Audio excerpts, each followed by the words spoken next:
Over the last 24 hours since the services over this weekend, I've received an awful lot of calls and emails from people who are responding to the message of this weekend, which talked about the fact that the time is near and that there's an urgency for us to speak to our family members and our friends about Jesus Christ, and that the salvation that comes only through Him.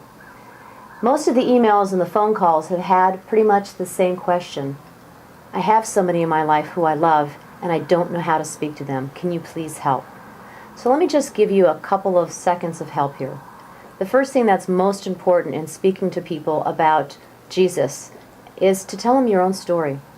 You know, if you have a genuine heart and a longing for people in your family to love Jesus, then the best thing you can do is to tell them what you were like before you met Jesus, and how it is you met Him, and how it is that He has changed your life. And if you can do that in a genuine way, people will see that. People will see the heart that you have for Jesus.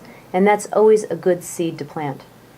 Now, if you have somebody who's asking a lot of questions and who really longs to know more, there are all sorts of resources that you can purchase in order to help them. Tim Keller, who is a pastor in New York, is particularly known for helping people who are skeptics. He has a big following of young people who have perhaps more liberal ideas about how things ought to work in this world. And he has a very good way of speaking to them.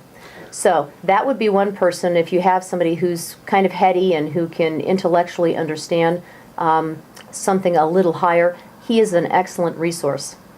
Now, another resource is a pastor out in California by the name of Francis Chan. And if you go on his website, you can look at a DVD called Just Stop and Think.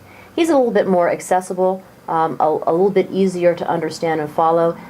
He has a wonderful heart, and again, another person who might be able to help you with some of the questions that you have.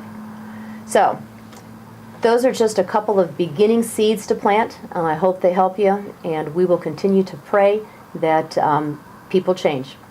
Take care.